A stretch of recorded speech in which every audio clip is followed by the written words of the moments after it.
All right. Jet, there we go. All right. Ladies and gentlemen, if I can have your attention, please. We're going to get started here. If we can have some candidates. I've assembled a seat for each of you right up here. If everyone could find a seat, that would be great. No. That's a secret question that I planned, is which seat you pick and how quickly you get to the seat. And so, all right, wonderful. Well, hey, I just want to thank y'all all for coming this evening. You know, I really appreciate y'all being here. And, of course, thank you so much to all of our candidates who are attending tonight as well. All right, so before we get started here, we're going to start with our pledges. And so we don't have a Texas flag. So it is going to be just the U.S. All right, so if y'all could please stand. I pledge allegiance to the flag of the United States of America and to the republic for which it stands, one nation, under God, indivisible, with liberty and justice for all. All right, thank y'all. And then I'm going to ask Pastor Burdick to give our invocation for this evening. You bow our heads. Let us pray. Father, we thank you for this opportunity to gather together in this forum, and we ask you to give us clarity and understanding and help citizens in this community to make the best selections, that we'll have the right people in office. We ask for your peace, Lord. We ask for your grace and for your wisdom. In Jesus' mighty name, amen. All right, thank you all so much. We can sit wherever we like. Yeah, so that's I promise that's actually not a question. Yeah, right. You'll look at it and it's good. Yes. Oh yeah. All right. Well, thank y'all. All right. Well, I can just briefly explain the format for this evening. So we have 8 of our own questions. The first question is going to be a general self-introduction. That's going to be a 3-minute response from each of y'all. The remaining questions are going to be a 2-minute response from each of y'all, because we do have to get done in a timely manner. And then we are going to hit a couple of crowd questions depending on time. There are some yellow note cards up there that some of y'all have found. And there are pens at the backs of all the seats. That's so convenient. That was such a good idea by Michael. So y'all can write down some of those questions. After our questions, we're going to gather them up. And then I'm going to pick my favorites. It's totally biased. I'm not even going to try to pretend. It's just whichever ones I like the best. And then if y'all go over time, this is my favorite part. If y'all go over time, and I'm pretty fair about this. If you could finish your sentence, right? But don't have it be obviously you're just omit punctuation for the sake of giving an answer. If you go over time, I'm going to go like this, to let everyone know that you've run out of time. And there is going to be a timer visible from the audience, just for y'all's purposes. All right. So I'm going to start, and I'm going to pass this mic down. Here's how you use this mic. You can flip this up to turn it on, and then this mutes it. So, you flip it down. You can see the red. So we are going to begin our first question tonight. I'm going to give a brief kind of 3-minute intro, who you are, what you have been doing for this whole time prior to running for office, what are your credentials, etc., whatever you want to hit. We're going to start right here. Pass it down. Good evening. Is that on?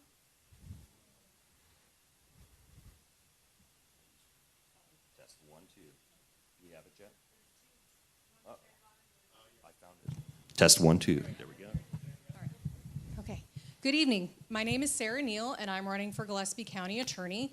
And I strongly believe in the United States Constitution and the Texas Constitution. I'm the daughter of a United States Navy captain who served over 30 years for our country.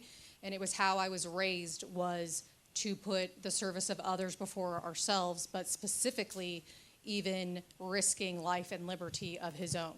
So when my dad retired, they calculated how many years he was out at sea. It was over 15 years that he missed with our family. And I still feel strongly about public service because that's how I was raised. After college, I went to law school, and I quickly started interning at the Bexar County District Attorney's Office because I also had a passion for public service and wanted to continue that family legacy. And at the Bexar County District Attorney's Office, I was immediately hired as a prosecutor after I passed the bar, and I started trying DWI cases almost within the first year of being there. Then I transferred or moved to Nueces County, which is Corpus, and became a felony first chair there. And then ultimately, after my husband and I started our family, we moved to his home, which is here, Fredericksburg, because we wanted to raise our kids in a community that had the same values we have, which is hard work, honesty, and seeking community commitment. So after we moved here, I was the first chair at the Gillespie County Attorney's Office, and I prosecuted misdemeanor cases there. And then later, I left to work with my husband so that I could have more flexibility to raise our children. And I'm currently a trial attorney where I defend people's constitutional rights. And I'm hoping that you will consider me as a candidate for Gillespie County Attorney because I'd like to increase the office's ability to seek justice, to prioritize preparing for court, to prioritize which cases go to trial, and to increase the trial conviction rate, which for the last 2 years on criminal misdemeanors tried in the Gillespie County Court at Law is 37%. And I'd like to increase that rate dramatically so that when citizens come in to have jury trials and they are serving in our community in that way, which is just as significant as voting, as being on a jury, that they are confident that our community is rendering the justice that our community and citizens deserve. And I would like to thank Victory Fellowship Church for hosting this forum tonight. Oh, yeah.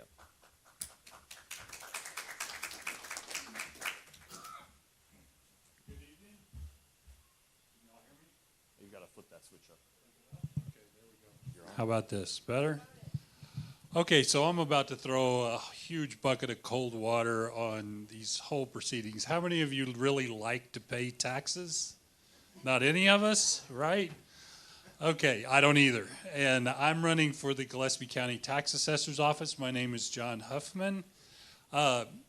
Prior to working here in Gillespie County at the county courthouse with the tax assessor collector, the former tax assessor collector and the current tax assessor collector, I worked at the state, and my responsibilities, when I first started in 2000, I started on the phones, just answering tax questions for people that called in. So I have experience not just in what we do here in this county at the tax assessor's office, which is motor vehicle tax and boat motor tax, but I have experience with all of the Texas taxes, which includes property tax and sales tax and hotel tax and many others. The main responsibilities here, my job at the comptroller's office was to help all 254 counties with their tax questions, motor vehicle tax and boat motor tax. Matter of fact, working up there at the tax office, I still get calls from all of the different counties here to help them with their tax questions and their motor vehicle and titling and registration questions. So my job there was to be the state liaison for all the counties and all of their questions.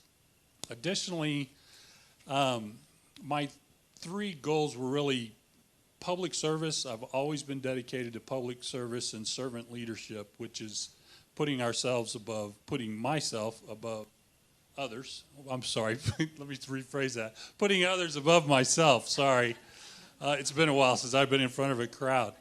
So, and you know, at our tax office, the most important things are workload management, government acumen, helping new employees get acclimated in employee development, and then the leadership portion, that's the servant leadership portion. So I'm pleased to be up here. I'm pleased to get a chance to talk to y'all. Again, a lot of experience with motor vehicle tax, helping the governor, lieutenant governor, all of our representatives, and actually monitoring the House Ways and Means Committee meetings and the Senate Finance Committee meetings for any of the new tax laws dealing with any state tax, which, like I said, includes motor vehicle and boat motor tax. So thank you for your time. Thank the church for hosting. All right.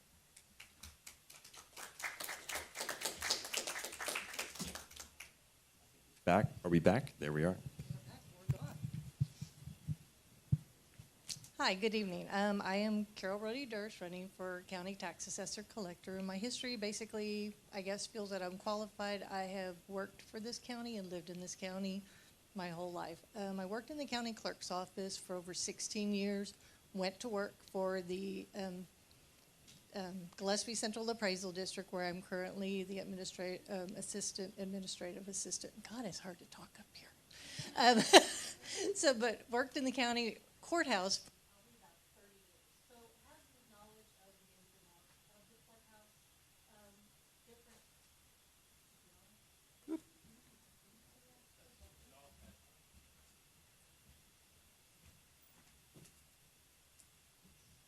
Why you always have a backup mic? Backup mic. Thank you, sir. So it's history of my knowledge. Working in the appraisal district for the past 25 years, we have dealt with taxes since our office now collects the taxes that the tax assessor collector used to do, but answering the questions for the people. Yes, it's like finding the codes, finding the laws to answer their questions, to better assist them, familiarizing them with the local county information. Not just our office, but we have to refer a lot to the county, the city. We have to work with all of those jurisdictions as well. I'm not a public speaker, as you can tell, but it's like, I feel like my history, my knowledge is here. I have served this county, both volunteer. I have run for offices a couple of times that they make me very nervous. It is what it is. But when I get the job, if I don't know the answers, I do my research and try to give the correct answers to the people. We're here for the people. We have worked for the people. We're here to serve this county. We are here to represent it for those people who are put in a position of an elected office. We represent the county. So that is a thing that you have to look as a citizen looking at somebody who is in a public office. They are representing you, the people of the county. So you want to try to find somebody who feels that they can serve, help, and they have done so in the past. Thank y'all for everything y'all have done, and thank y'all for having us here this evening.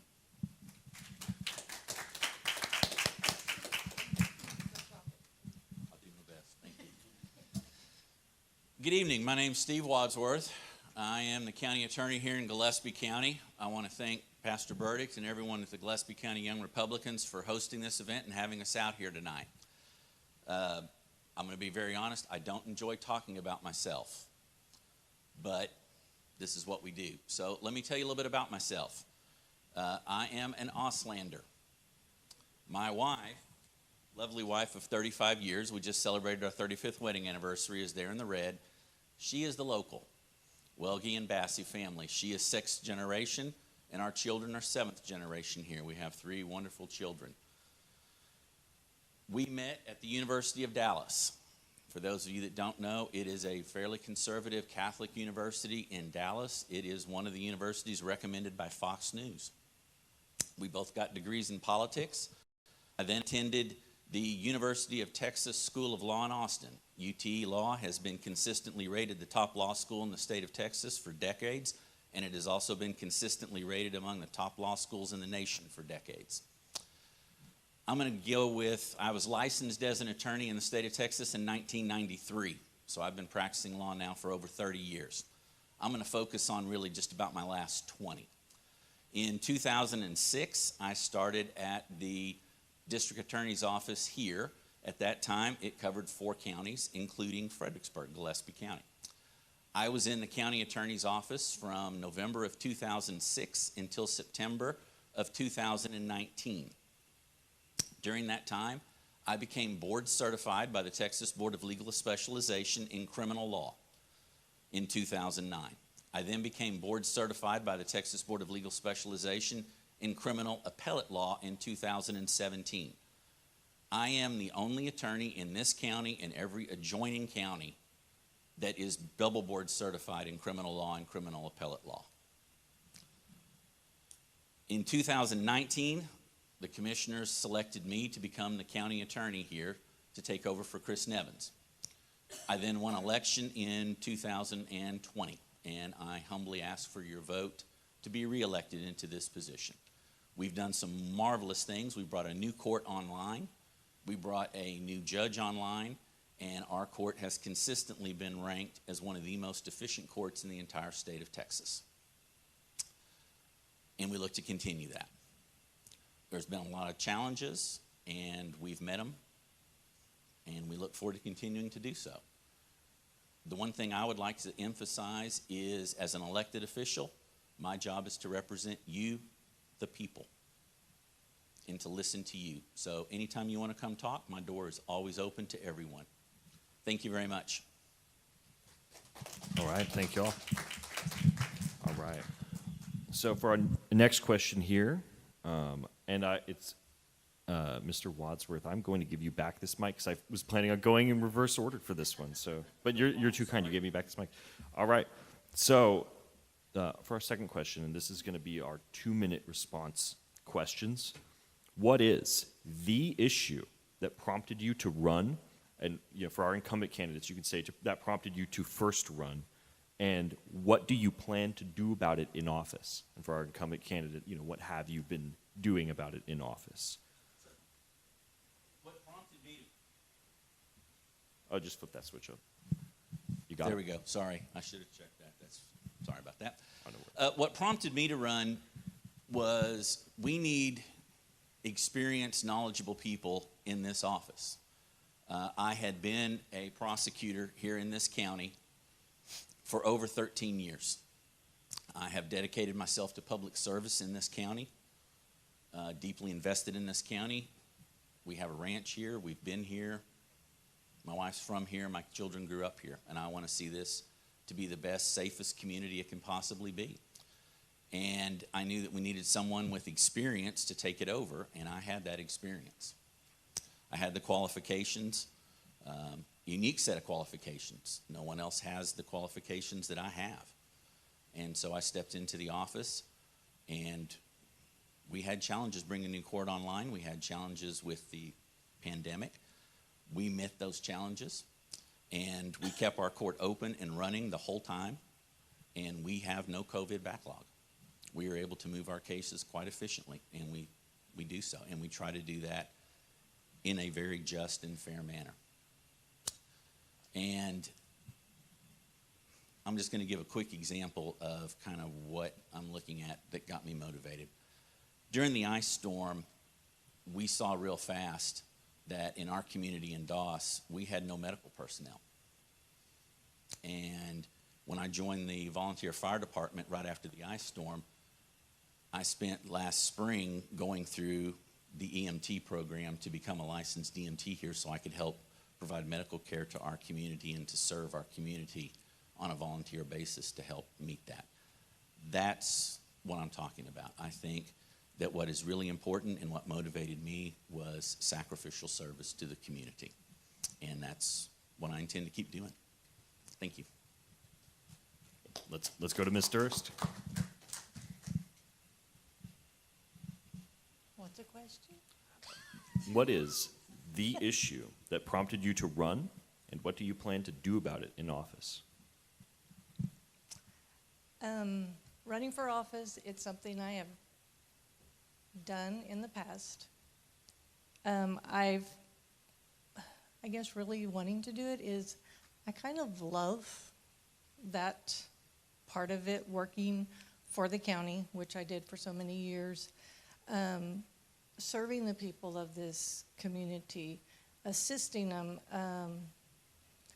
really just my background with our volunteer work that I have done since I have been a young child, which I grew up in the Durst community. Everything was volunteer basis. We helped each other out. If somebody was in need, you helped them. When the tornado went through Stonewall, we went to Stonewall to help those people out in the community. When there's a disaster, we grew up helping our neighbors. And I feel like with doing this job, it's helping our neighbors, they may not be your neighbor, but they are your neighbor because everybody's connected one way or another, be it the next house, the road down the road, the house 20 miles down the road. Everyone is our neighbor. Everyone is who we serve. We are here to serve the people, work with the people of this community. The knowledge of knowing people in this area, yes, it's generations, 5th generation, 6th generation, 7th generations, which our family is in the 7th generation we have living in this community. And I want to be here for this community. And I want to improve this community somehow. I don't know how strongly being a tax assessor collector can help the community, but I feel like once you're in an office like that, you have a little more authority, enforcement, stronger powers to help the community because you have more voice out there. So that is mainly the reason I am wanting to do this, because I feel like I can be that person, help this community, and make it a better place than what it is and keep it strong as the way it is. Thank you. All right. Okay. Gosh, why did I want to do this? Jokingly, I got tired of picking up rocks and sticks on my property. So I wanted to be the tax assessor because there's a lot of challenges that are coming up in 2025 that we're going to need to do. The three reasons, really, I don't know if I mentioned these before, was public service, servant leadership. I have proven tax leadership, and I'm also your neighbor. My folks came here, my great-great-grandparents in 1868. They came through Indianola like the rest of the German families. My grandfather Knopf, he came here in 1870 from Germany. But you are all my neighbors, and I've learned that Gillespie County deserves to have experienced leadership in their positions, and I hope to do that. It's important to me that those two bills for our local dealers, when they're dealing with new metal dealer plates in 2025 and no more paper plates, or the fact that they have to use an online system like Web Dealer to now put all their new cars into, those are important things. And look, I can quote you the numbers, House Bill 718 and House Bill 3861 if you want, but y'all are going to go to sleep fast with that. So, but specifically, those two things are going to be very big challenges for not just our dealers, but people who are buying cars from our dealerships as well, because that metal plate is going to be a reusable metal plate. The legislature didn't want to do paper plates anymore. They were being copied. There was some fraud involved. So those are the big challenges. Other than that, inspection stickers, those are going, or inspection reports and having to get an inspection, those are going away January 1st of 2025. So there's a lot of challenges for our office currently. You were going to bell me, weren't you? What inspired me to run for Gillespie County Attorney is that misdemeanors are one of the indications of the values of a community. What I mean by that is, how many of you have ever gone to H-E-B or Walmart in your pickup and left a piece of equipment in the bed of your truck, or your purse or something valuable in the back seat of your car? Has anybody ever done that in our community? And the reason that we feel secure in doing that in communities like this is because of how misdemeanors are valued and treated. In other communities that I have practiced as a prosecutor, such kinds of crimes are more rampant, right? So in San Antonio, in downtown San Antonio, where I was a prosecutor as a Bexar County Assistant District Attorney, I would not leave my chainsaw in the back of my pickup at H-E-B. I would not leave my laptop in the back seat of my car, because when I came back out of H-E-B, what would happen? It'd be gone. So the reason that that is significant is because what I'm seeing as someone who primarily practices as a defense attorney in Gillespie County, Texas, is that the misdemeanors are not necessarily being prosecuted the way that we need them to in order to keep our community safe and the values and the expectations that we have for this community. In the last 2 years, the Gillespie County Attorney's Office has had 8 jury trials. And out of those 8 jury trials, they've lost 5 of them. Out of those 5 losses for the Gillespie County Attorney's Office, I was the individual who beat the Gillespie County Attorney's Office. So what that tells me is, although I commend my opponent for his certifications and his degree from UT Law School, the issue is, if those certifications and that education from UT Law School is not yielding the results that are going to ensure your property is safe, that is going to ensure that you're safe, then that's not enough for the people of Gillespie County, and that's not enough for you. Where would you like right. Hey, thank you all so much. All right, so let's move on to our third question. It is pretty simple. What makes you the most qualified candidate for your position? All right, and we will start with Ms. Durst.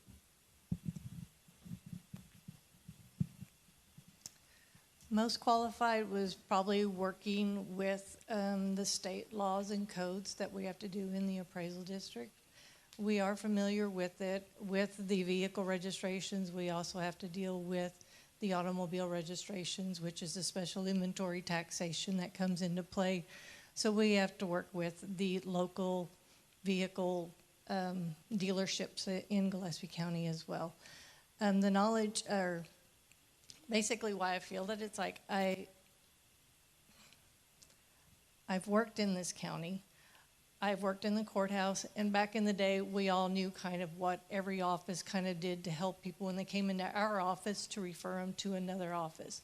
So yes, I don't know the ins and outs, the codes or whatever that are in the tax assessor collector's office, but I figured that in March, when and if I win the election, if I'm blessed to win it, God willing, we will have it, and I will have time before taking office in January to learn what the different laws are, the codes, the forms, because there are numerous forms, codes, laws that need to be followed and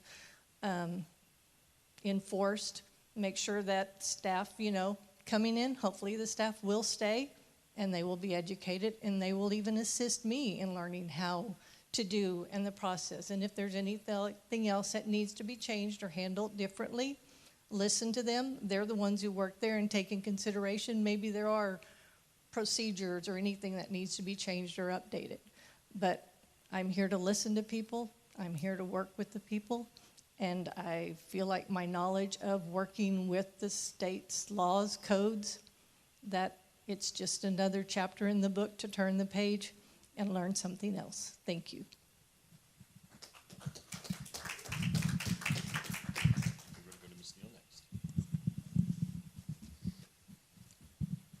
If I recall, the question was, what makes you the most, what experience, would you rephrase it or tell me again? What makes you the most qualified candidate for your position? Hard work beats talent when talent hardly works. So what does that mean? If you elect an individual who is going to work hard every single day that they show up at the job and after hours and make sure that things are prepared for court, that evidence is ready for trial, that witnesses are prepared for trial, that the right cases are going to trial, and that the work by their staff is being done correctly, that's what you want to rely on out of a public official. The Gillespie County Attorney's Office budget for this fiscal year is $720,000, a little bit more of that. That's your taxpayer dollars. And you want those dollars working effectively for you because it's coming out of your own pocket. So how does it work effectively? You have people in the positions who do the job well. You have people in the positions who are going to go the extra mile. We all know that public servants get more work when they work well. They do the job well. They tend to get more assignments and more tasks to do because they're fulfilling the role of their job. And I would be more than happy to serve this community and tirelessly working to ensure that justice is done on behalf of every citizen of Gillespie County. All right. We're going to go to Mr. Huffman next. Okay, so the tax assessor collector's position is the top taxing authority in the county as far as motor vehicle tax and boat motor tax. So 2 long-term employees are retiring at the end of this year with more than 30 years of experience. The others in the office have some experience, and certainly I want to make sure that their voices are heard, but you also have to provide leadership. And you have to know the tax. You have to know motor vehicle tax. You have to know boat motor tax. You have to know about motor vehicle titling and registering. So when Vicki Schmidt, the former tax assessor, and the current tax assessor, Dolores Barrientos, asked me to help them, I stepped up because that's what I needed to do as a resident of this county, as your neighbor. I wanted to make sure that you had top quality people in the right positions. That's why I'm running. I want to be there for you and the rest of the citizens here in the county to help them with their needs when it comes to motor vehicle tax, titling, registration, and also our citizens for boat and boat motor. So it's important that I'm able to help new employees who we're going to have develop and understand those things that I already know, just as I did for our state legislators, the governor, the comptroller, and the lieutenant governor. It was my job to take what they gave me and help them write the rules. So I know the rules. I know what it currently says. I know the tax code already, whether that's chapter 152 with motor vehicle tax, or 160, which is boat and boat motor. So you need somebody there that's going to be able to train new people who have no idea about these two types of taxes, titling, and registration. Thank you. Let's go to Mr. Wadsworth. Thank you.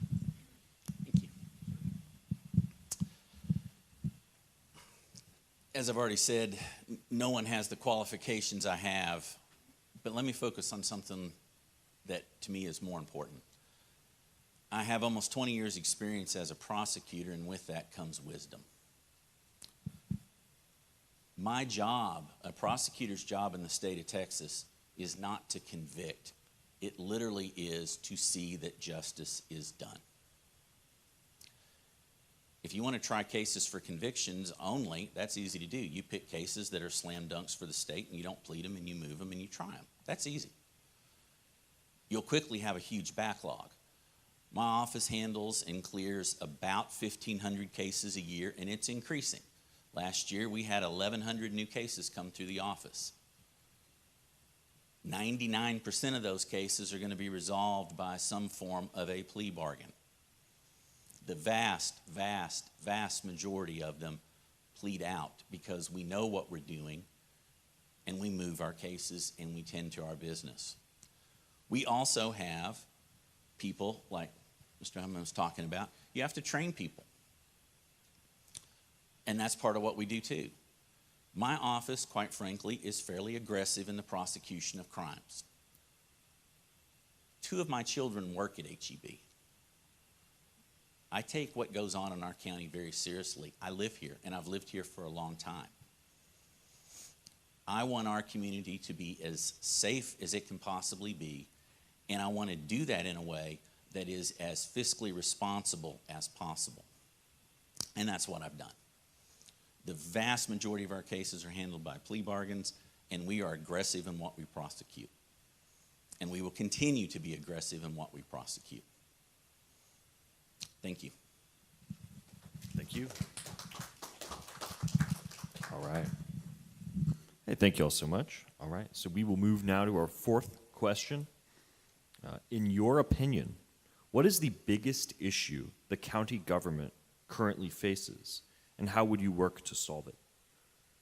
We are going to start with Mr. Huffman. Okay, so in relation to our office now, the tax assessor collector, the biggest challenges are, as I've mentioned before, implementing state mandates, which we have to do for our dealers and our citizens here in the county. We have to replace key people. That's coming up at the end of this year. Those are the biggest things that I can think of. But more importantly, we also have to run an office. I've run some large and small offices. This is a small office, but every one of you that comes in there deserves fair and equitable treatment. You deserve to know that you're being handled, or your motor vehicle tax, title, and license, that you're paying the correct amount, okay, and not any more than you should. As I said, nobody likes to pay taxes. I don't want to have to pay any more than I can. We also need to, in our office specifically, we need to eliminate some of those communication barriers that may be problems for each of you. Like, for instance, if you go to our county tax assessor webpage right now, it's not very helpful. It's loaded with information, but you got to find it. We need to do that so that if you want to do online registration, rather than coming into the office, that you can get to the places you need to quickly.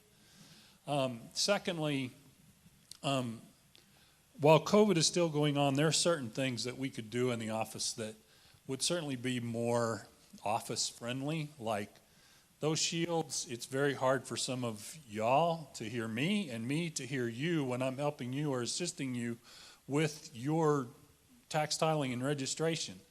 Those shields need to either come down, be perforated, or something else so that you can hear well and I can hear well. So I hope that y'all let me do that. Remember, number 2 on the ballot. Thank you.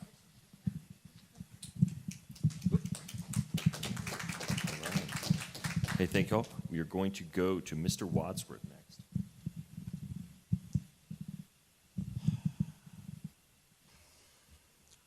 Our community has a lot of challenges facing it. We suffer from the blessings of growth and being one of the greatest places to live in this state. As I like to describe it, Gillespie County is the sweet spot of Texas. We've been incredibly successful. And I also like to say we chase tourism and we've caught it. We have a lot of people moving in here. We have a lot of growth. We have a lot of rapid growth. We have a lot of folks coming here from outside of our community. The vast majority of them come here and they are wonderful. They visit here, they bring needed revenue, and they do awesome things in our community and enable us to do awesome things. Unfortunately, some of them come here and they have a little too good of a time and they commit crimes. And so we have to make sure that we are keeping law and order. I see from my office's standpoint, one of the biggest challenges that we have coming forward is how to wisely manage the growth that we have, to help our commissioners court to do that, to help our county judge to do that, and all the other elected officials, and support them in intelligently managing our growth. Because what we have to do is to realize that the land that we own, we rent. We rent it from God, and we rent it from our children and our grandchildren and our great-grandchildren. And we have to account to them for it. And so we need to manage things in a way that we can pass on a better community to our children and our grandchildren than what we have right now. And so the way I see it is we need to focus ourselves on doing just that. We need to continue to make Gillespie County a wonderful, wonderful place to live, and we need to do everything we can to preserve that and foster that for our children and our grandchildren and our great-grandchildren. Thank you. Next up, we're going to go to Miss Neel. I agree with everything that Mr. Wadsworth said, and I want to take it a step further. In our community, in order to ensure that our community stays the community that we all know and love for further generations in the future, is making sure that justice is rendered in criminal cases. What does that mean? How does that work? Well, the biggest problem facing criminal prosecutions in Gillespie County today, in my perspective as a criminal defense attorney that practices primarily in this county, is criminal investigations and the quality of those criminal investigations. What do I mean by that? If a law enforcement entity in Gillespie County decides to take a case or do an investigation and they do not interview eyewitnesses that are at the scene of that alleged crime, and that information is never turned in to the prosecutor's offices, then there are cases that are being filed and accusations being made against individuals in this community that likely should have never been filed in the first place. So let me put that in perspective for you. Who here has ever been stopped for a traffic ticket? Anyone? Okay, so in the state of Texas, traffic tickets are a criminal accusation against you. And the Gillespie County Attorney's Office handles traffic tickets that are in the county, not in the city municipality, and also all misdemeanors, which go to DWI, family violence, and those kind of things. The issue that we're having in criminal justice in Gillespie County is that those criminal investigations, if they're not properly done, it can lead to wrong and unjust outcomes. So there is a dual issue at play here, which is holding the county attorney's office responsible for their part in seeking justice in our community, but also holding law enforcement accountable for their criminal investigations. What the county attorney's office can do is work with the law enforcement entities to make sure that the cases that they are accepting have been appropriately investigated, so that last-minute dismissals are not having to be made at the eve of trial once the prosecutors are realizing that the cases were not investigated correctly from the start. Awesome. All right. Ms. Durst? As Steve and Sarah said, probably growth is the biggest issue that is in this county right now. The population growth, the people moving in, our developments, which is affecting every office, every business owner in this community, every person who lives here. The growth in this county is affecting our waters. It's affecting our schools. It's affecting the whole community. It's not a bad thing, it's a good thing, but everybody's gonna have to work together to figure out how we can all work together to comply and make everything work smoothly, to assist all of these people that wanna come here, enjoy the things that we have enjoyed our whole life and our children have, and we hope to pass it on. But we're trying to make it a better place for everybody. It's hard to accept all of the growth after being here. Sometimes we get very discouraged with it, but it's what it is. It's the times. There's growth. It's going to happen. We're all here to watch it. Hopefully it all works together. It is a worrisome issue, because with growth, you don't have good, you also have bad. We have to deal with all of them. With that, it falls on to law enforcement, which trickles down the whole court system. It goes to your vehicles. It goes to your land taxes. It goes to everything. So growth in this community is great. I think the county and the city have done a great job with it, but it is going to be an issue, and it's something I think that is one of the biggest issues that this community has, because it's affecting your water, your traveling, your emergency services. It's one of those things that we just need to look into, and hopefully we have enough for the emergency services, the water, the transportation, the staff to run the restaurants, to run the businesses, to get the employees to come and work for the county. He's gonna gong me. Thank you. It's like Maybe. Very good job, everyone. You're doing so. Hold on. I do want to say, now that we're officially halfway through, y'all are doing a great job on time, because whenever we ran in 2022 the state representative forums, those two for the runoff, Ellen Troxclair, Justin Berry, were just competing to see who could get overtime the most. So I'm just saying. All right. So we're going to move to our next question. As Gillespie County is changing rapidly, how do you see your role changing over the next 10 years? And we will start with Ms. Neel. The role of the Gillespie County Attorney's Office may change little or much over the next 10 years, but again, the purpose of a prosecutor is to ensure that justice is done. And the way that I like to think of it is about being the salt, right? Salt is supposed to preserve. The prosecutor's office has the opportunity to help preserve what our values are in Gillespie County. And the way that that is done is by continually seeking justice is done in every case, making sure that the right cases are being taken to trial, that other cases are being disposed of through plea bargain or the other kinds of options that are available to us, but holding people accountable if they are accused of crime and that those accusations are true, then they should be held accountable for their actions. And that is how the county attorney's office can help preserve our community's culture and this county's culture and values, and ensure that this community's values stay intact over the next 10 years and the following decade. I think that in the next 10 years, the county attorney's office role may change depending on the court structure in Gillespie County, and if we end up ever getting our own district attorney's office here, which would happen if we got our own district court. And if that happens, there would be a ability for the county attorney's office and the criminal prosecutions to be subsumed by the district county attorney's office, depending on how the state legislature went about creating a Gillespie County attorney's office, if that were to ever happen.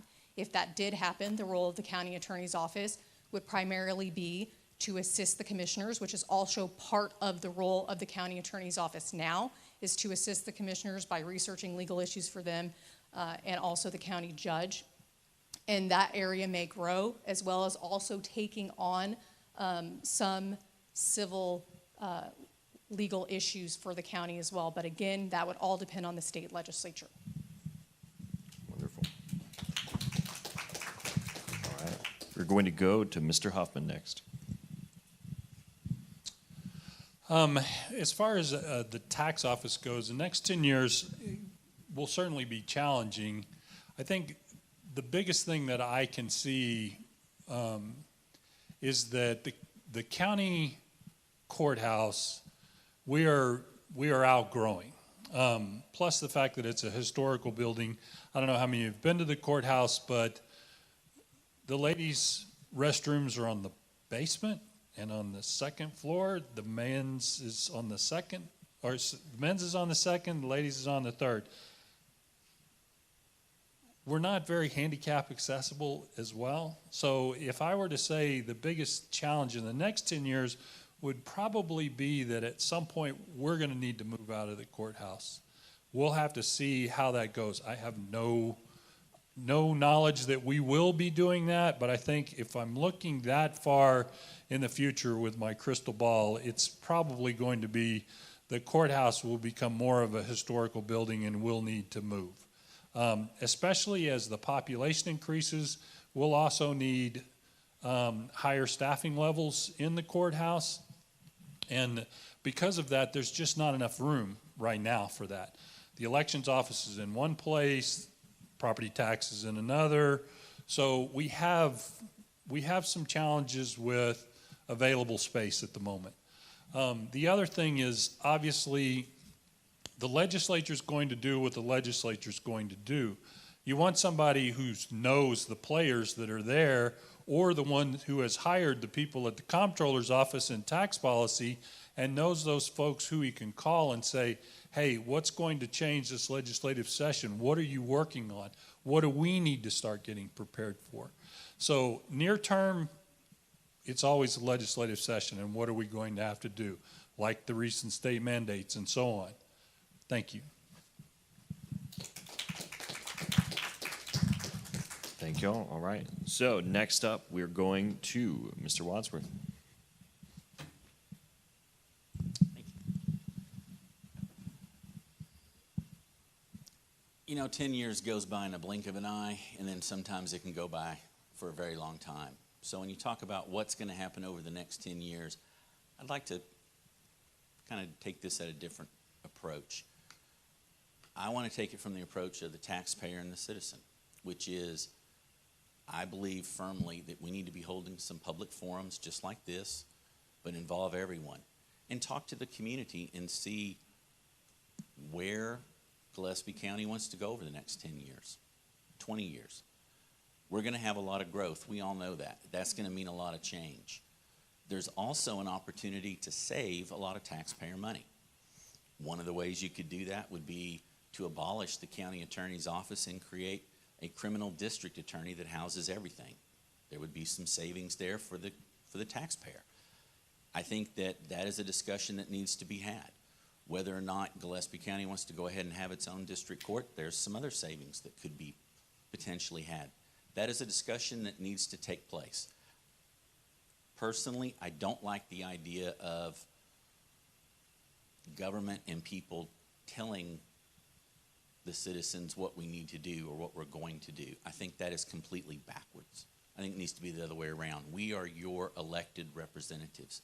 We are here to listen to you and to implement your will, your thoughts, and your ideas, not tell you what needs to be done. So the next 10 years, we got a lot of growth. We got some challenges ahead. I think the main thing for my office is to keep doing what we're doing. We work well with other departments. I know one of the things that happens a lot is people think that one elected official can dictate to another elected official how things are going to go. That is not. You have to learn how to work well with people and to try to help them and assist them to do the best that they can. And that's what we try to do. Thank you. All right. All right. Next Next up, Ms. Durst. So the next 10 years, well, probably won't be in office at that point in time if I get it. Maybe I'll be retired. But for the next 10 years, what we see even in our office in the appraisal district, there is so much technology. Everything is coming through. We are having to do everything electronic, which that is going to be probably in 10 years. Everything is going to be electronic. You're going to have your computer. You're going to have everything to be able to do it electronically. But people always think, too, once you get electronics, you have computers, you have to get rid of people. That is not the issue. And with the way this county is growing and the city is growing, the new structures, the new motels, it's like there is so much that comes into this community in money that I don't know that it will be an issue in funding all of this for the communities, for the county to expand if they need new equipment, which is going to be because a lot of them have, and it's a known thing that it has to all be updated. And like you say, the courthouse does need a lot of renovation. It will probably be annexations like everything else that is out there. Everything is going to have their own building like the big cities where everybody's going to have to go someplace else to get all of their work done. You can't go the one-stop center at the courthouse anymore to take care of everything. There's going to be different locations, but growth is still the biggest thing that's going to come up. Electronics is going to be how everything is handled in the future. Thank you. All right, thank you. All right, fantastic. So for our next question, what I want to do is I am going to ask a question for only our tax assessor candidates. And Alan, tell me if we're doing good on time, but can we allow 3 minutes for this one? All right, let's do it. Let's give a 3-minute response because it's a much more specific question for just our tax assessor candidates. So the level of taxation is one of the big issues in Gillespie County, suffice it to be said. Should local offices like yours and the appraisal district be doing more to stop the speed of tax increases, or should the legislature take up the task instead? We're going to start with Mr. Huffman. Well, the Gillespie County Tax Assessor is the liaison for the state as well. There's two groups, the Tax Assessor Collectors Association and the V.G. Young's Institute, which I've spoken at many times as a state representative, but the last meeting with V.G. Young, I got to speak as a county representative. They actually sang me happy birthday on my birthday, so it was kind of nice. But we are you, the citizens' representative. So we want to make sure that we take with us your thoughts about taxation. So, for example, I mentioned that inspections are going away, and that $7.50 that you pay at the inspection stations to get that form, to bring that to us so that you can then register the vehicle, that $7.50 isn't going away. That $7.50 you're not paying to the inspection stations anymore. You are basically going to have that fee rebranded, and then we're going to have to collect it at the tax office along with the same fees that we've been collecting. So that's going to increase your burden for motor vehicle tax titling and registration. It's important for us that when we go to V.G. Young or we go to the Tax Assessor Collectors Association that we express our views to the lobbying group that is for all the counties, and we let the state legislature know that, hey, this is getting out of hand. We need to think about this. Motor vehicle tax, however, is 0.62 or 6.25%. That hasn't changed in nearly 20 years. So I'm not sure that we can effectively change the tax rate. We can let our feelings be known, and I think that's important, especially when motor vehicle or boat motor issues come up. I think that the county tax assessor has a responsibility to go and talk to their legislators and say, hey, listen, we're going to have a problem with this. We should have probably been more active, to be honest, when Web Dealer came up at the state legislature this last time. because we have, what, 5, maybe 6 or 7 dealers here, both with motor vehicles and trailers. They're going to be forced into this web dealer system when it's been functioning very well here in the county for many, many, many years. But they're going to be forced to use this computer system, which then we're going to be forced to monitor. And so there's just some challenges there with that, and they're going to have to buy their own equipment. The state's not purchasing that equipment for them. And the tax assessor collector is going to have to go out and do some on-site training for them so that they know how to do it well. Thank you. Very good. Maybe.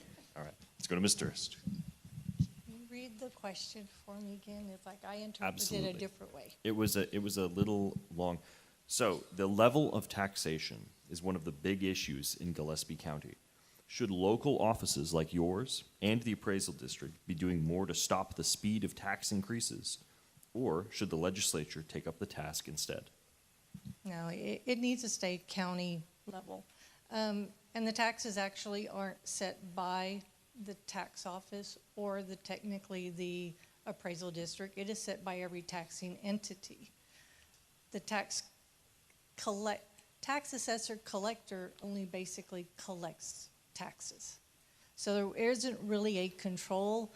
The appraisal district where I work, we have to give all of our totals and everything of what we have appraised values for the whole county. There is a crazy configuration of all of that, which that is the chief appraiser's job to do. I do not want that headache of giving all that information to every taxing entity for the taxing entities to figure out what tax rates they need to charge and what they are going to be getting in taxes from the amount of dollars that we give them. $5 billion, they need this, so they need to put their tax rate at this amount. So really the appraisal districts and the tax assessor collector have no control over the actual two tax rates that are set on there. We just have to do the paperwork and give them the numbers so they can set it. So in that part, I don't know that there's really anything that we can do to justify and determine control over those tax rates that are coming out there. Thank you. Thank you. I'll just say this. This is why I love doing forums, because I wrote this question with that specific logical flaw in it, and both of y'all pointed it out. And so, wonderful. Good job. Thank y'all so much. This is why I love doing forums. All right, so this next question is just for our attorney candidates. There were many bills passed in 2023 that changed the purview of your office. Some of your powers were cut while others were expanded. What do you think of these changes? Are there any additional changes you think the legislature should make? And we are going to start with Mr. Wadsworth.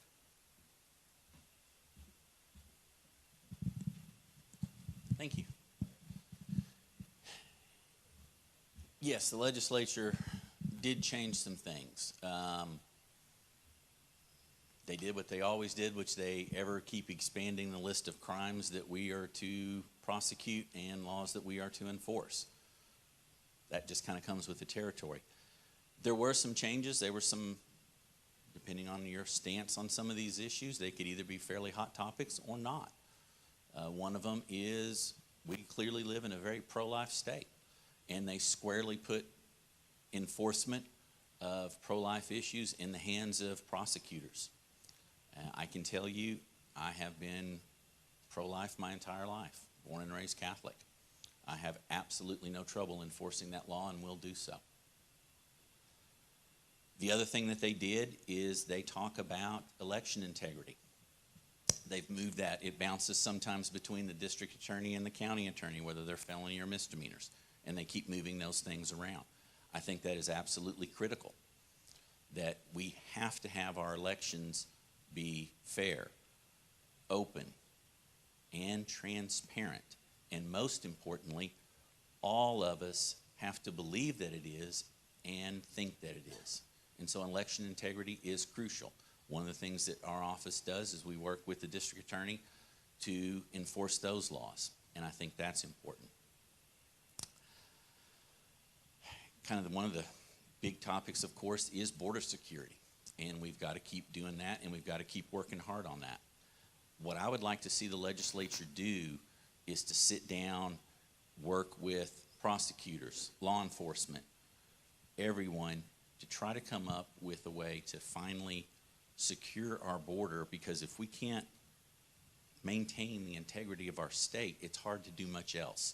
And that is a problem that bleeds into a lot of things. So one of the things I would like to see the legislature do is to give us more tools to combat the problems that we are having with a porous border and all of the problems that that then entails for our community. Fortunately, I think Gillespie County has done a relatively good job of kind of keeping some of that out and protecting it, but it is a constant battle, and it is one that we as public servants get up and fight every day, and will continue to do so. But it would be helpful if the state would give us some more tools to do that. Give us some more enforcement mechanisms. They have started this session. Hopefully that law will get out of the federal courts and will allow us to enforce it. I can tell you that the first offense, the way most of it's written, is a misdemeanor. And I intend to enforce that law absolutely as fully as the law allows me to do so. Thank you very much. All right, we're going to go to Ms. Neel. So one of the ways that the state legislature in the last session decreased the powers of prosecutors in the state of Texas is it put more oversight on prosecutors, and it lets communities, counties remove prosecutors if they think it's necessary. The reason that they put, well, I don't want to speak to the reason necessarily because I can't speculate, but my understanding of why that came to be was because there was concern that certain elected prosecutors in various parts of the state of Texas were choosing which laws they were going to enforce and which laws they were not going to enforce based on their own personal political beliefs. But the role of a prosecutor is not to choose which laws to enforce or not to enforce, it's to enforce the law, period. So there is not option for the prosecutor to decide which laws they're going to enforce. The prosecutor's role is to enforce the law.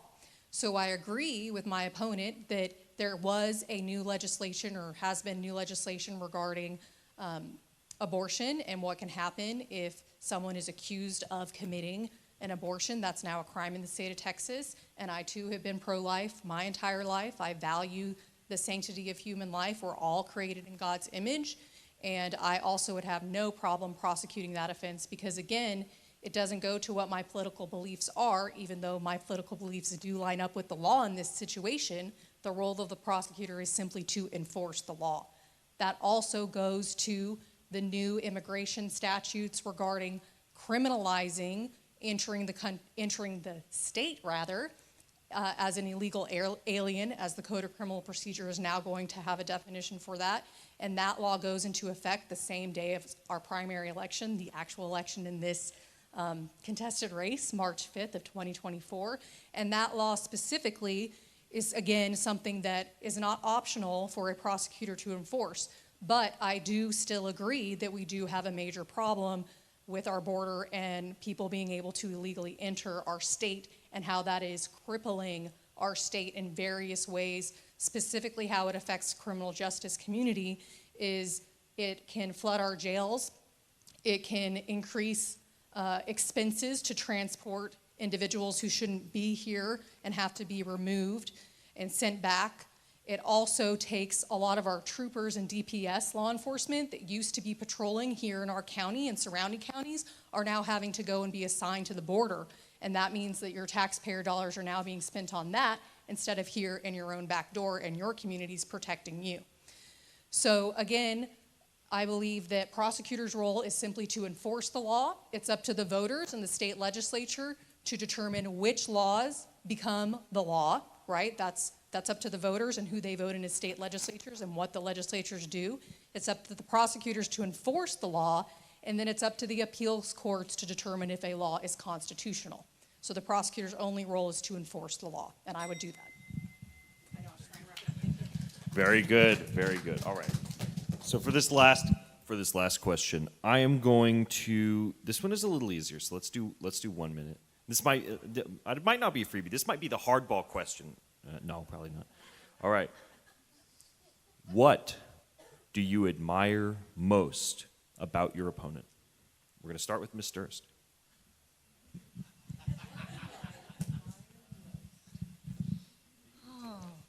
Let me see. Can I study him for a while? Admire most is he has the knowledge. He knows of his laws because he worked in that department. So yes, it is one of those. You can't deny it. You can't ignore it because it's there. We have to admit it. I acknowledge it, that he has the knowledge for it, and I hope to gain the knowledge for it. Is that good? Sure. That's a good answer. I'm like, I think every answer y'all have given has been good, for the record. We'll go to Mr. Huffman. So this one's kind of easy for me because when I chose to run for Gillespie County Tax Assessor, and then I found that I had an opponent, Carol Rhodey Durst, I asked certainly about her, and invariably everyone said that you were a very kind and caring person. So I just want to say that I have, in our friendly rivalry, I've seen nothing to change my mind about that. Wonderful. All right. Next up, Miss Neel. So I've known Mr. Wadsworth for several years now in a professional capacity, and Mr. Wadsworth has always been a very nice and kind colleague in the criminal justice community and in the courtroom. And he also does answer questions. So what I mean by that is sometimes in the legal profession, people don't want to share their knowledge because we're an adversarial system, but Mr. Wadsworth's position is not like that. He will answer questions that can sometimes help the other side. And I do appreciate that about him. Wonderful. All right. Last but not least, Mr. Wadsworth.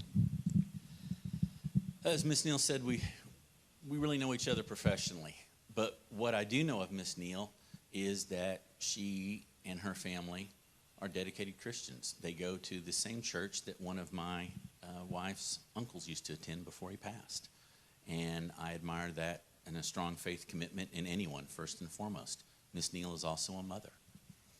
And I always, trust me, that is sacrificial service. And I deeply admire anyone who is willing to sacrifice themselves to do that. And I oftentimes think that the basic things sometimes get overlooked. And I admire that about her. Wonderful. All right. And we have Jet. Jet, do you have the crowd questions here? Do we have any more crowd questions that y'all have written down that Jet hasn't collected? No? He did a good job before I even asked. Uh-oh. There we go. How long is the George question? I'm just kidding. I'm sorry.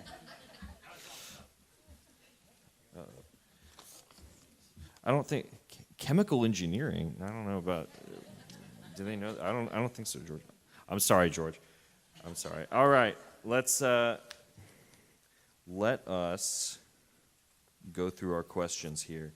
So we have a great question right here. We have a lot of great questions, it looks like. Jet may or may not have already told me what they are, so don't worry. All right, so let's get this one in here first. This is for our county attorney candidates. As an elected official, you took/will take the oath of office to defend the Constitution. The question is not made up, not a theory, not an opinion, not an essay question. Our founders wrote specifically about this topic. It can be answered in a sentence or less. The question is, what is the purpose of government? All right, and we will start with Mr. Wadsworth.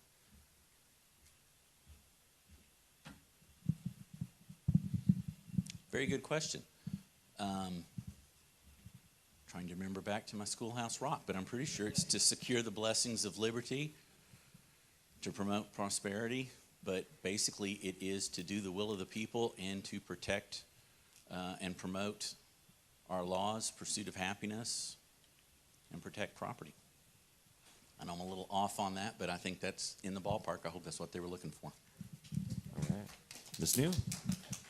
I agree with Mr. Wadsworth. I believe that the role of government in the United States, based on the Constitution, is to ensure the pursuit of life, liberty, and the pursuit of happiness, and to protect our constitutional rights as they are memorialized in the Constitution. Wonderful. Fantastic. All right. Let us move to this and this one is for everyone. All right. What are your fundamental principles and values that reflect how you execute your job? And what do you use for guidance? And I guess let's start with Mr. Huffman. Wow, great question. Well, first and foremost, I'm a conservative, and I'm a fiscal conservative, which means when you give me money, I need to know what to do with it and how you want me to spend it. I don't particularly get to spend it, but I get to take in that money, and I also need to be your representative here in the county, your voice for anything that has to do with tax. So I think being a conservative is one. One of the things that I learned when I was running a Boy Scout troop was servant leadership, which I've alluded to in the past, which is basically helping others better themselves or helping your employees better themselves. So if you wanted to talk to me about servant leadership, I'm here all day for you. I want to help the community. That I can't say that enough. I'm also neighborly. That's the other thing that I want to make sure that you all understand is I'm your neighbor. I live here too, just like you do. I see the growth, the same growth that you do. I want the community's values to continue to be here, and conservative, Republican specifically, and again, a Christian, absolutely. United Methodist Church, gosh, I went to Sunday school like everyone else. So those principles, being a good Christian, being a good person, being a conservative, being a Republican, and servant leadership, all of those are very important. And I don't want to forget that I have proven tax leadership as well. Wonderful. All right. We are going to go to Ms. Durst next. Think about the question. I have a short-term memory, apparently. I can read it back if you'd like. All right. What are your fundamental principles and values that reflect how you execute your job? And what do you use for guidance? Guidance is people. It's like I look to the community, the people, to help guide in what we're doing, what we need to improve, what needs to change. I have been a mother, a grandmother, volunteered for Little League coaching, basketball, softballs, school activities, church activities. I love to volunteer. It's like I would love, but I can't afford to volunteer for everything. I want to be there and help this community. The guidance that I have is, there's one person who knows the answer to everything, and he's up there. He's got the answer. I'm just waiting for him to tell me what that answer is and how this is all going to come out at the end. So it's like that is probably my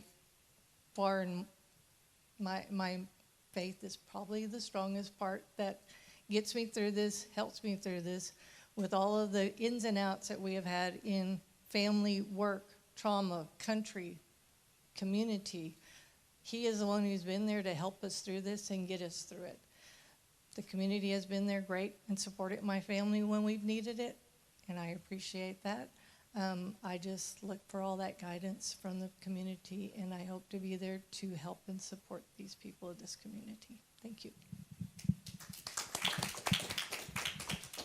All right. I guess next up, let's go to Mr. Wadsworth. As far as guiding principles, it's pretty clear. Start with the Declaration of Independence. That's a good easy one right there. And then I think probably one of the key things I always try to keep in mind before making any decisions is the preamble to the Constitution, we the people. And that's what we have to be as a touchstone. And that's my guiding principles. We are limited government. And you have to balance that with, yes, enforcing our laws and holding people accountable, certainly. But we've always got to remember that this is a limited form of government. We are a representative republic. People who are elected by the people work for the people, and they have to listen to them. Not talk at them or to them, but listen to them. And remember that our government is limited. So I'd say as far as the guiding principles, those are the ones. And obviously the Texas Constitution, Texas laws, as interpreted by our courts, you have to learn those and implement those and follow them. But as far as guiding principles, first principles especially, Declaration of Independence, then the Constitution of the United States, followed by the Texas Constitution. What do I do personally? Obviously, you've got to follow the law because that's what we're here to do. On a more personal level, yes. In reality, we all work for one person, or at least that's my belief, and that's who we have to answer to at the end of every day. That's my guiding principle. I always try to do everything with, is it godly? Does it follow the Constitution? Does it follow the law? Does it promote limited government? Does it improve the lives of not only ourselves, but more importantly, our neighbors? We have to follow the golden rule, and that to me is a good principle just to simply try to implement on a daily basis. Thank you. Awesome. Ms. Neel. Professionally and personally, my guiding principles have been, for as long as I can remember, my Christian faith. And every decision, well, almost every decision, because of course I'm a fallible human being who's a sinner, I take back to the guiding principles of the Bible. And I feel very strongly as using biblical principles in how I live my life. And that can even be in decisions such as whether or not I should run for county attorney, which is something that my husband and I prayed about before we decided that I was going to take that step, to things like, should we hire a new employee at our office, and which employee we should hire. So biblical principles guide my professional and personal life in all areas. Of course, because I am a sinner, I mess this up, and I don't always get it right. But because of God's grace and mercy, I know that when I do err, I can seek forgiveness and get back in fellowship and move on down the road. In the legal world, being a Christian who is also a lawyer can sometimes be a complicated mental struggle because the law and our Christian beliefs do not always align. But that is something that myself, and I'll also speak for my husband, who's not running for county attorney but is also an attorney, that's something that we pride ourselves in trying to make sure that our faith is how we act professionally, not the legal world and lawyers and all the things that we hear about lawyers being the guiding way, but that our Christian beliefs do so. Obviously, the law is going to dictate how I make decisions as well in the courtroom and on cases, but my guiding personal principles will always remain my Christian faith. Wonderful. Awesome. And I know we don't have much time, but there's this one can we do this in 1 minute? Oh, Alan says we can, so that's how we're doing it. This is for Sara and Steve. It was addressed to you both personally. Dear Sara and Steve, that's what it says. Have either of you ever challenged the constitutionality of a law? And if so, which one? And let's start with Sara.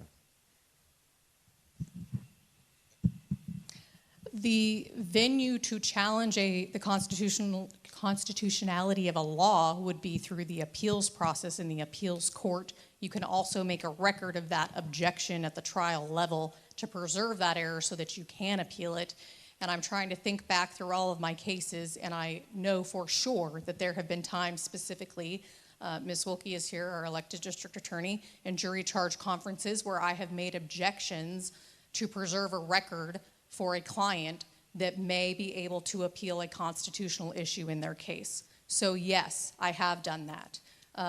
And I likely, if I continue in criminal defense, would be doing that, because the purpose of criminal defense is to protect the accused's constitutional rights. So there are going to be challenges to the Constitution through criminal defense, because you want to make sure that a person's constitutional rights are being protected and that the government isn't reaching too far in taking away someone's liberties or their rights. So that is absolutely something I have done.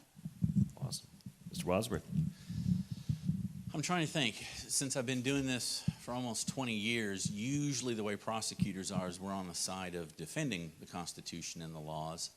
I will use a little bit more of a personal example, not outright challenging it, but simply disagreeing with it and being very careful about what I prosecute. We have in our state, and it is changing now, thankfully, and has changed, some pretty strict laws on where you used to be able to possess and carry a firearm, and what you, in other words, your Second Amendment rights were looked at and restricted. Thankfully, that is changing. So one of the things that I have done in my office is, while we most certainly do have to enforce the laws as written, we do not get a choice on that. We do get to be wise in how we choose to enforce that law. And that is one of the areas of the law that I do look at through the lens of the Second Amendment. So that would be one area. I'm trying to, oh, sorry, I missed that. I had to. It wouldn't quite be a complete forum if I didn't ding someone. So there we go. Wonderful. Well, all right, ladies and gentlemen, I know we have a lot to get back to. I've decided, it's late, and so y'all can ask y'all's questions afterward. But I can have y'all humor us just for a little bit, and I wanted to let you all know, and some of you already know this, but this is my last meeting that I am presiding over as chair of the Gillespie County Young Republicans, an office which I have held since January 2022, at which point I was voted in unanimously, and then I was reelected unanimously for that next year. So I've served out my 2 terms. We believe in term limits here at the Gillespie County Young Republicans. So Jet Burns, our very own, has stepped up to the plate, and Pastor Burdick, can I call you forward to swear in our new board? Mr. Drew Cisneros here, if you've met him, he was elected unanimously our new vice chair to step into Jet's role, and Alan and Luke are retaining their role as treasurer and secretary. I couldn't do it without them. I couldn't do it without any of them, and so I'm thankful for the time that I've served. I'm thankful for how far we've come, to having our members on the ballot, multiple members on the ballot as precinct chairs, to go from like a literal nothing club of just a couple people to being, dare I say it, pretty influential. We've served as delegates in the state convention. We've volunteered at the county convention. We have gone to SREC meetings. We've been all around, and I'm thankful for what this journey has done for us. So, thank you, George. Yes, we have. I appreciate that. All right, Pastor Burdick. And then can I get our new board to come forward?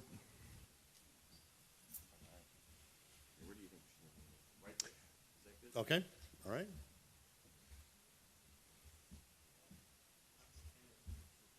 Oh, maybe over here then. Yeah.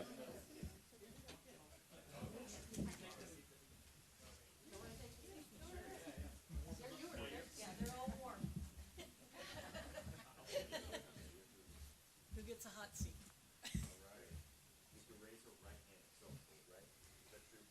Yes. Raise your right hand and say, I, in your name, do solemnly swear or affirm that I will faithfully execute the duties of the office,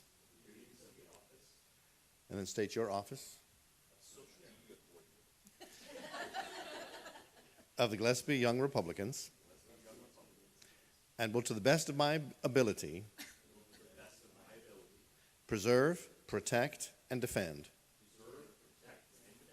the Constitution and the laws of the United States and of this state. So help me God. Thank you.